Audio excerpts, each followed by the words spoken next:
Halo anak hebat, apa kabar? Semoga sehat selalu dan semangat belajar ya. Pada video kita kali ini, kita akan belajar Bab 6, Topik B, Indonesiaku Kaya Hayatinya, dengan materi keanekaragaman hayati dan persebaran flora dan fauna di Indonesia. Ilmu pengetahuan alam dan sosial kelas 5 SD. Pertanyaan hari ini, apakah setiap daerah di Indonesia memiliki keanekaragaman hayati yang sama? Mengapa? Untuk menjawab pertanyaan ini, mari kita ikuti pembelajaran pada video kita kali ini.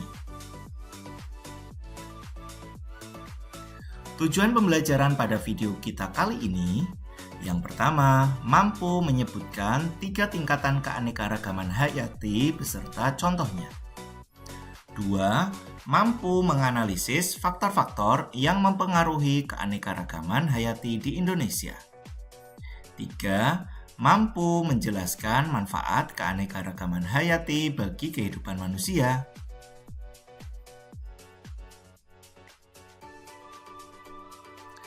Pernahkah kalian mengunjungi sawah, sungai, laut, atau hutan? Kira-kira makhluk hidup apa saja yang dapat kalian temui di lokasi-lokasi tersebut? Makhluk hidup yang kalian temui di lokasi tersebut merupakan contoh dari keanekaragaman hayati. Jadi, apa sebenarnya yang dimaksud dengan keanekaragaman hayati? Ada yang tahu? Keanekaragaman hayati. Keanekaragaman hayati adalah macam-macam bentuk kehidupan yang mencakup semua makhluk hidup, seperti tumbuhan, hewan, mikroorganisme, dan ekosistem di suatu wilayah. Keanekaragaman ini meliputi kekayaan spesies, genetik, dan ekosistem di suatu wilayah. Indonesia merupakan salah satu negara dengan tingkat keanekaragaman hayati yang tinggi di dunia.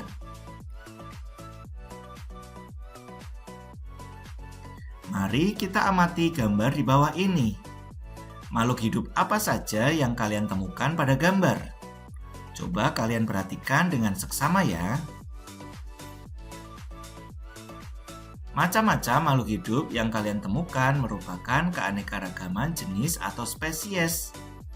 Makhluk hidup ini juga bisa hidup di lingkungan yang bermacam-macam, seperti hutan, sungai, dan laut, yang merupakan keanekaragaman ekosistem. Keanekaragaman hayati dibagi menjadi 3 tingkatan. Apa saja? Yang pertama ada keanekaragaman genetik. Perbedaan gen dalam satu jenis makhluk hidup yang mempengaruhi ukuran, warna, rasa, dan ciri fisik. Contohnya variasi genetik pada ayam menghasilkan berbagai jenis ayam seperti ayam kampung, ayam ras petelur, dan ayam broiler. Yang kedua, keanekaragaman jenis atau spesies. Variasi jenis atau spesies yang ada di suatu wilayah seperti gajah, rusa, ikan, bebek, harimau, dan burung. Dan yang ketiga, keanekaragaman ekosistem. Variasi lingkungan tempat hidup makhluk hidup seperti hutan, sawah, sungai, dan laut. Itulah berbagai tingkatan pada keanekaragaman hayati. Selanjutnya, apakah kalian bisa melihat keanekaragaman genetik pada gambar di bawah? Di sini ada burung, kemudian ada beberapa jenis katak, ada beberapa jenis kupu yang warnanya berbeda, dan ikan tentunya yang warnanya juga berbeda. Manusia juga memiliki keanekaragaman genetik. Walaupun termasuk dalam satu jenis makhluk hidup yaitu manusia, namun setiap manusia berbeda. Ada yang berkulit putih, sawo matang, kuning langsat, atau hitam. Rambutnya pun ada yang ikal, keriting, dan lurus. Bahkan dalam satu keluarga perbedaan tersebut bisa kalian temukan. Itulah contoh keanekaragaman genetik. Perbedaan yang ada pada makhluk hidup yang sejenis dapat terjadi karena setiap makhluk hidup memiliki gen atau pembawa sifat. Gen inilah yang mempengaruhi karakteristik dan ciri fisik yang dimiliki oleh setiap makhluk hidup.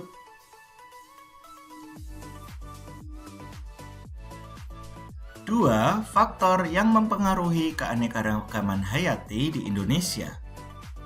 Yang pertama, letak geografis. Indonesia terletak di antara dua benua, yaitu Asia dan Australia, dan dua samudra, yaitu Hindia dan Pasifik. Posisi ini menjadikan Indonesia sebagai wilayah pertemuan flora dan fauna dari Asia dan Australia, sehingga menghasilkan variasi spesies yang sangat kaya. Dua, iklim tropis. Curah hujan yang tinggi dan suhu yang hangat sehingga menciptakan lingkungan yang cocok bagi berbagai spesies. 3. Ekosistem yang beragam. Indonesia memiliki berbagai jenis ekosistem seperti hutan, laut, sungai, rawa, dan padang rumput.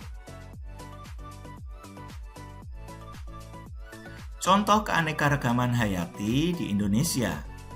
Ada flora atau tumbuhan seperti Rafflesia arnoldi, anggrek bulan, cengkeh maupun pala. Dan fauna atau hewan seperti harimau Sumatera, burung cendrawasih, orangutan maupun komodo. Selanjutnya, persebaran flora di Indonesia. Perhatikan peta persebaran flora di Indonesia yang dibatasi oleh garis Wallace dan garis Weber. Sehingga persebaran flora di Indonesia terbagi menjadi 3 wilayah. Di sebelah barat garis Wallace, yaitu flora asiatis atau Indonesia Barat. Flora asiatis terdapat di Sumatera, Kalimantan, Jawa, dan Bali. Flora asiatis biasa tumbuh di hutan tropis. Jenis khas flora asiatis yaitu kayu jati, mahoni, Rafflesia arnoldi, bunga bangkai, anggrek, dan kantong semar.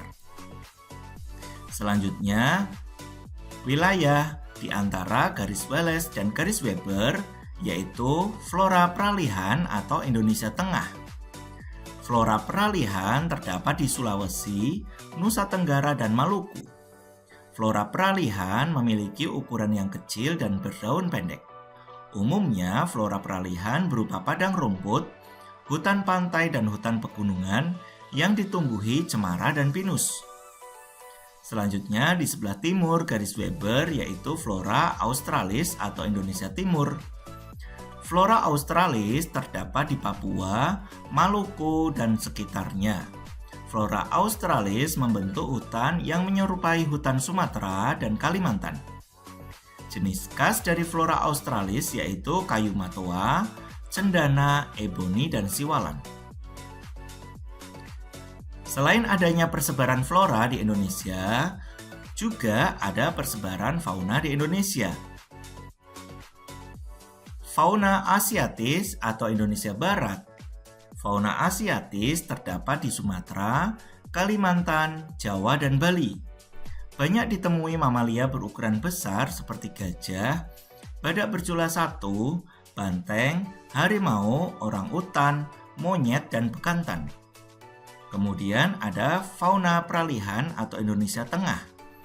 Fauna peralihan terdapat di Sulawesi, Maluku, Timur, dan Nusa Tenggara. Fauna peralihan seperti biawak, komodo, anoa, babi rusa, dan burung maleo. Kemudian ada fauna australis atau Indonesia Timur. Fauna australis terdapat di Papua, wilayah Halmahera, dan Kepulauan Aru. Fauna australis yaitu kanguru pohon, cendrawasih, burung kakak tua, buaya, dan ular.